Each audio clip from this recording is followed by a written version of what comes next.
Yeah, we got a heck of a ball game on our hands tonight, kicking off week 11 with Commanders and the Eagles at the Link in Philadelphia.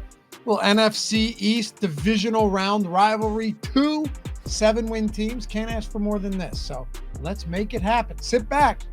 Let's get to some picks. Hey, Dave Loughy here at Loughy_D on Twitter. Hit me up if you haven't done so yet. And as always, appreciate you guys for tuning in each and every Monday and Thursday to watch this. Help me feed the algorithm if you haven't done so.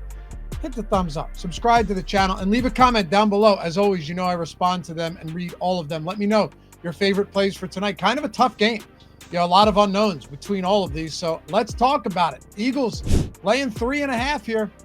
48.5-point total. This one's been bet up quite a bit. It's a really good game. You know, like I said, two 7-win teams at the top of the NFC East. I mean, then you've got the Cowboys and Giants who are just buried down there. Their seasons are over. But the Commanders have kind of shocked the world, right? Like we thought maybe Daniels could be good.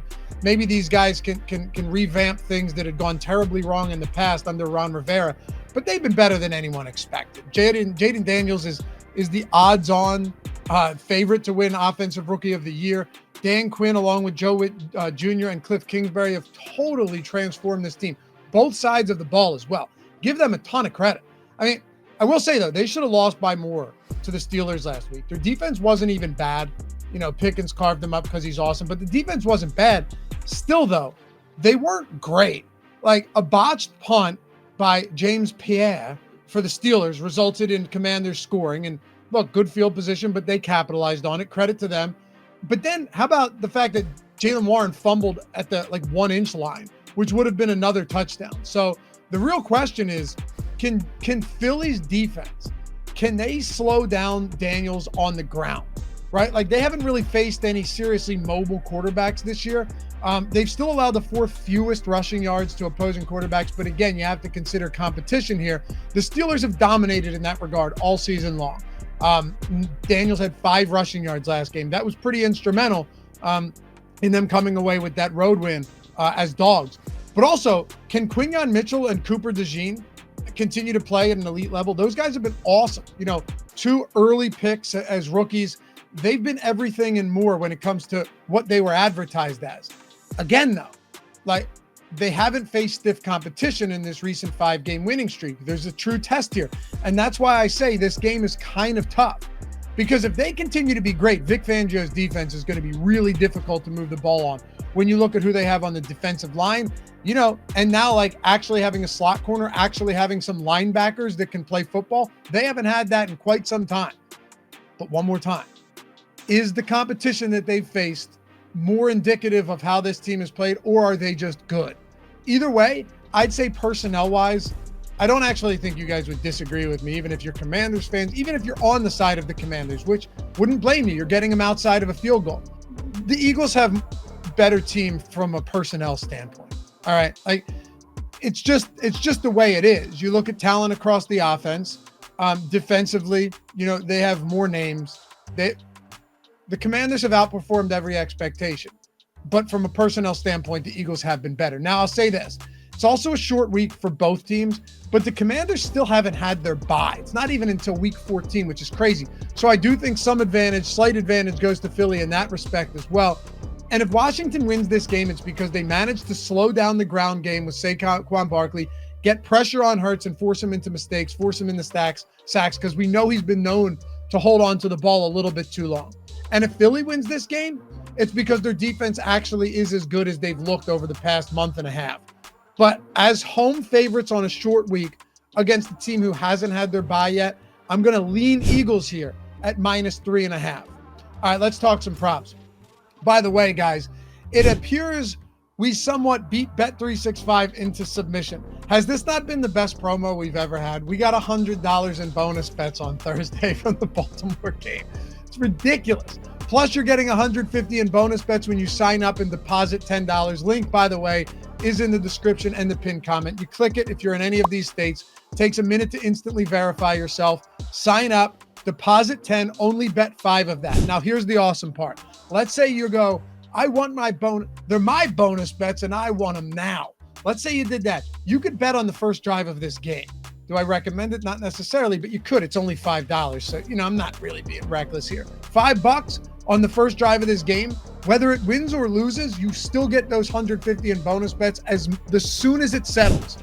I got mine by betting a live in-game at bat for whoever, I forget who it was, Eloy Jimenez or something, and we won it, but also got him immediately. So we're getting $5 in bonus bets per every touchdown scored tonight as well. We got to place a same game parlay with even money odds or longer. They brought it down from 10 because we destroyed them, but still a lot of money to be made over there. Great promos and 150 in bonus bets for anyone that signs up with that link in the description. Just a $10 deposit, $5 bet. 21 years or older to gamble. Gambling problem, call or text 1-800-GAMBLER. But we're still beating them up over there at Bet365. I don't love props from this game, so I'm not going to force it just because I'm making a video. I wouldn't do that to you guys. Some spots I would lean, though. Jalen Hurts over 1.5 passing touchdowns. That's plus 126. We're getting plus money on FanDuel and plus 126 on Bet365. Just think this is one of those spots where you have a Commanders team that has struggled, allowing a lot of passing touchdowns on the season, a lot of big plays. They don't have any shutdown corners. They also have faced some teams that don't exactly have prolific passing games. So I think Jalen could get it done there, and we have it at plus money. Terry McLaurin under 62.5 receiving yards at minus 115 on BetMGM. And one spot I do like a little bit here, though, is I'm not going to hit the over 95.5 rushing on Saquon. If you wanted it, it's 92.5 out there in some spots. I do like over 18.5 longest rush, though. Commanders have allowed the 5th most 20-plus yard rushes on the season. Barkley's gone over this number in 6 of 9 on the year. But the big thing for me, Jordan Mailata's back on the offensive line. I don't think you can overstate how big of a difference that is. He's one of the best run-blocking offensive linemen in football. So that could just open up more for Saquon Barkley, who already has a ton of rushes over 18 yards. So give me Barkley over 18.5 longest rush. And touchdown, as always, you know we do this. We go sides, props, touchdown. Of course, we'll throw that Bet365 same game parlay in there because we're still collecting those bonus bets until they tell us we can't anymore. Give me a touchdown on A.J. Brown. We got our touchdown on Tyreek Hill the other day. Threw that in Discord as well. We didn't hit the over prop, but we did get the under on Kobe Parkinson. Now, let me tell you something. This is why join Tails with me over in the Discord. 50% off, by the way. Your first week is less than $5 a week, less than $15 for the month. You get everything early. If you would bet that Kobe Parkinson watching this video later in the day, be 13.5. We got it at 22.5. It went down to 13.5. We bet ladders, we bet parlays, round robins. Look, a lot of times those monster shots aren't going to hit, but like when they do, as they did in week 2 of the season, and we basically bankrolled ourselves for the entirety of the year, well, we celebrate. Anyway, hit me up over there, join the Discord, say hello, download the Odds Shopper app, and get all the alerts straight to your phone. NFL 24 is the promo, link down there. Get the first week for less than $5, first month for less than 15. Plus 130 on FanDuel for AJ, I like it. It's a nice number. Pinnacle has it at plus 123, which is nice knowing where we can get it on FanDuel. Commanders have allowed the 3rd most touchdowns to opposing wide receivers on the season with 12. They struggle against wide receiver ones. They don't have a single lockdown corner on their roster. And when you look at what wide receivers with non-garbage quarterbacks have done to them this season, it's pretty obvious that we want to get some exposure to Brown in one way or another. Pickens, 5 for 91 and a score. Flowers, 9 for 132. Chase, 6 for 118 and 2. Evans, 5 for 61 and 2. By the way, we laddered both of those guys to 2 touchdowns and got both of them. Laddered Chase to 3, only got 2. But both of those were in Discord as well. Chris Godwin, 8 for 83 and a touchdown. Neighbors, 10 for 127 and a score. And Marvin Harrison, 4 for 41 and a touchdown. Maybe this is where we bet Brown to score 2+ touchdowns at plus 190 on Bet365. I might sprinkle. Maybe you will as well.